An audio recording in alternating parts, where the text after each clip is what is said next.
You think your college roommate is just a little awkward? I did too, until I realised mine was watching me sleep every single night. It was the first week of my freshman year. I'd just finished moving all my stuff into my dorm, a tiny, slightly messy corner room with beige walls and a single bed, but it was mine. My parents waved goodbye, and I was left alone in the quiet hum of campus life. Later that evening, my roommate finally arrived. I stuck out my hand, smiling. "Hey, I'm Alex." He looked at my hand, paused, and laughed nervously. I'm Tyler," he said, giving me a limp, almost dead fish handshake. He didn't say anything else, just sat on the bed, staring at the floor, awkwardly twitching his leg. I tried to make small talk, but he only replied with one-word answers. Occasionally, he'd smile, but it never reached his eyes.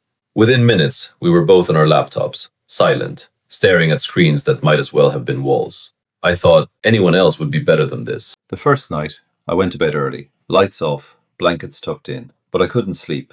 Around 3 a.m., I heard the click of his laptop closing. I turned over, and there he was, sitting on the edge of his bed, staring right at me. "Tyler, what are you doing?" I whispered.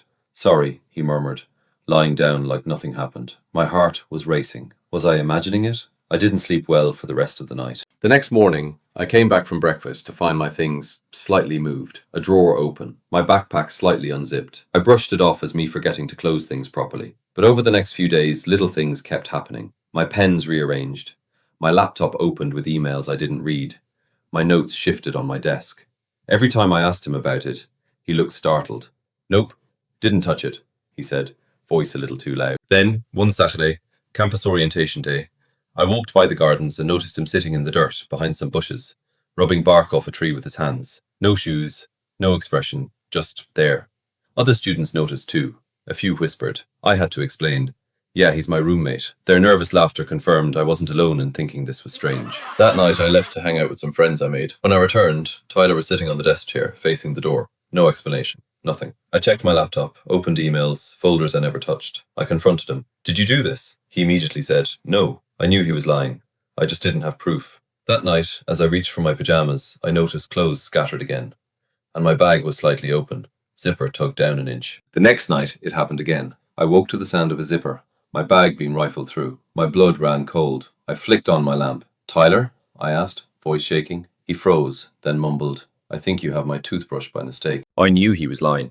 Every fibre of my being screamed it, but I couldn't get physical. He was too unpredictable. I spent that night tossing and turning, imagining every scenario. What if he took more than just my things? What if I couldn't sleep safely in my own room? The next day, I requested a room transfer. The campus staff assured me it would be processed immediately. I felt relieved. Finally, some control. That night, I moved into my new dorm. Clean sheets, my stuff untouched. I felt safe. But when I returned to my old room to pack the rest, I saw Tyler outside, pacing near my old window, watching, waiting. Campus police had been involved before I left, but after that, he disappeared from my life. Suspended, expelled, who knows. Even now, years later, whenever I stay in a new dorm, I check the corners twice. Every creak, every shadow, I feel it. That same chilling presence of someone watching, just waiting for the right moment. And that's the story of the roommate who went way too far.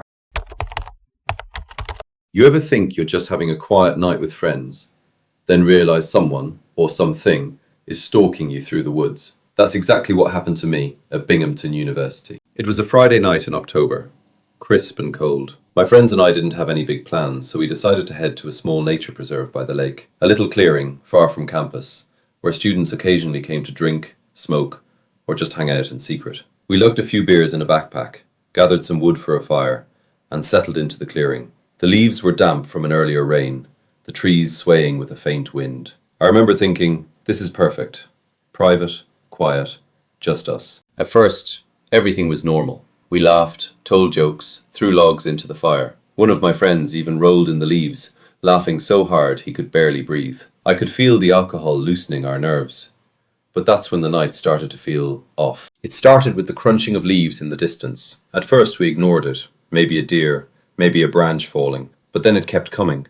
Slow, deliberate, circling noises like someone was pacing us. We froze. I could feel my heart beating faster than ever. Nobody in our group was confrontational. We weren't the type to yell at a stranger in the woods. So we just sat there, shushing each other, hoping we weren't being noticed. Then a branch snapped not far from the fire. My friend literally jumped out of his skin. We all glanced around, seeing shadows flicker between the trees. The wind didn't move them. Nothing had moved except whatever was out there. I tried to laugh it off. Probably just a raccoon or something, I said, though my voice trembled. But the noises kept circling. Footsteps, twigs snapping, leaves crunching in a C-shaped pattern around our fire. Every time we looked up, nothing. Then silence. Then the snapping started again. Minutes passed, feeling like hours. Then, out of nowhere, a huge thud landed in the center of our fire. Flames hissed as sparks shot upward. One of my friends screamed.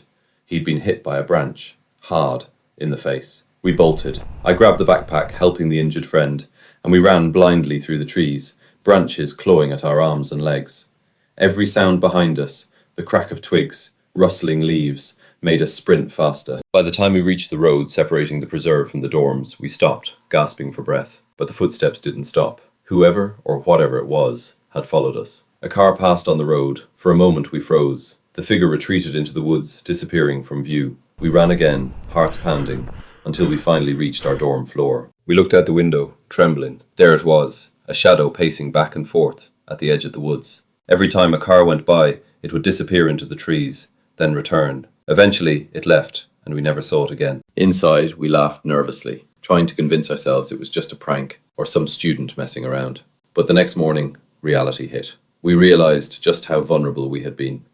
Alone in the dark, injured friend in tow, stalked by someone unknown. After that night, we never went back to that clearing after dark. Even now, years later, if I walk through a quiet wooded area, I remember the sounds, the crunching, the pacing, the feeling of being watched, and my skin crawls. That night wasn't just scary, it was a reminder. Sometimes, the quiet places you think are safe are the exact places danger is hiding. College parties are supposed to be fun, right? Well, one night I went to an underground frat party and I woke up in a room I didn't recognize, completely alone.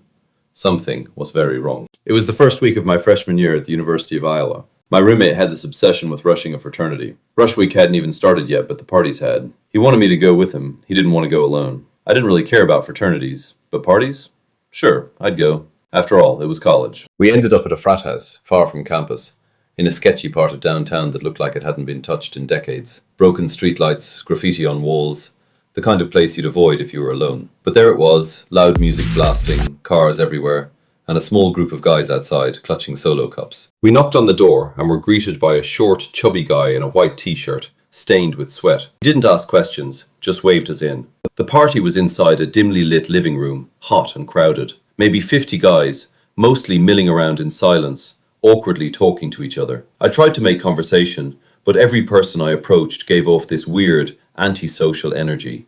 No smiles, no jokes, just staring. After 20 minutes, I realized there were maybe 2 girls at the party, and neither seemed interested in talking to anyone. I waved to my roommate to leave, but we couldn't. A group of guys blocked the door, forming a circle, watching. It felt like we were trapped in a room full of predators pretending to be social. One guy approached me with a tiny bottle of hard liquor. "Drink this, you'll be shit-faced," he said, smirking. I laughed nervously and accepted, expecting it to be harmless. But as soon as I took it, everything started to feel off. The room seemed darker, heavier.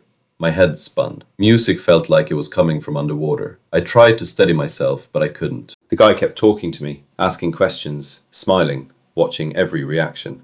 Every hint I gave that I wanted to leave, he drew me back in, and then I blacked out. I woke up in a dark room. I could barely make out the bed, a small closet, the faint outline of furniture. Music was muffled from the living room downstairs, but I couldn't see anyone. Then I heard it, a crinkling sound, a plastic bag being stepped on, somewhere in the room. My stomach dropped. I didn't know if someone was still in there with me, or if I had imagined it. I jumped out of bed and ran down the stairs to the overcrowded living room. My roommate was still there. I pulled him out, past the circle of guys standing near the door. No one stopped us. During the car ride back to campus, I told my roommate what happened. He asked the question I didn't want to think about. Were you taken advantage of? I wasn't sure. Clothes intact, no injuries. I figured whatever was in that bottle must have been weak, or maybe just a scary prank. Either way, I had been vulnerable, completely alone, completely exposed. I never went to another underground party after that. The memory of the dark room, the muffled music, and the sound of someone or something moving around in the shadows, it stayed with me for years. Some things you survive, but never forget. And this party, it went way too far. Imagine being in your dorm room, alone, studying for an exam, and suddenly hearing someone knocking on your door repeatedly, and nobody's there. That's what happened to me my sophomore year. I had a single dorm my first semester of sophomore year. It was in the corner of the floor, secluded from most of the other rooms. Perfect for privacy, studying, and just living quietly. A few weeks into the semester, I was buried in a bio textbook, trying to memorize the Krebs cycle for an exam the next morning. Silence surrounded me, except, suddenly, this faint tapping at my door. I paused. Did I just imagine that? No. It came again, soft, deliberate, almost like someone was testing if I was awake. I yelled, "Come in!" but the door didn't open. I got up, heart racing, and peeked around the corner. Nothing. The hall was empty. I shrugged, assuming someone was messing with me, and went back to studying. The next night, just after I shut off my lamp to go to bed, it started again, but louder, more insistent. This wasn't a gentle tap anymore.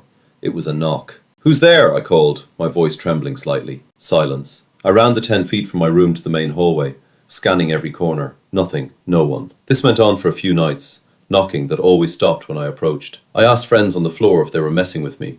Everyone said no. They were all sincere. Then, one night, 3 hours into sleep, the knocking started again, louder than ever. I got up, grabbed my courage, and opened the door. Nothing. Empty hallway. I ran down the corridor, turning the corner where I thought I saw movement. And then I saw it, a shadow disappearing behind the far hallway corner. I sprinted down the hall, adrenaline pumping, and reached a door I hadn't noticed before. It wasn't a dorm room, it was a bathroom. I flung the door open, dark, empty. I flicked on the light, checking under the stalls, and froze. 2 heavy black boots, perfectly placed, but no one inside them. A giggling sound came from behind me, not soft, not childlike or feminine, deep, maniacal like an old man, laughing at something only he understood. I ran, back to my room, slammed the door, tried to calm my shaking hands. I texted every friend I had, but no one replied, of course. Everyone was asleep. The knocking came one last time that night. I ignored it. 30 seconds.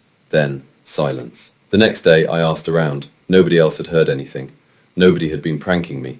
Everyone was serious. I never figured out who or what was haunting that corridor. The boots, the giggling, the knocking. It didn't fit any normal explanation. Even years later, I avoid empty corridors at night. I can still hear the phantom knocks in my mind, echoing through that small hallway. Sometimes, in quiet moments, I wonder, what if it comes back?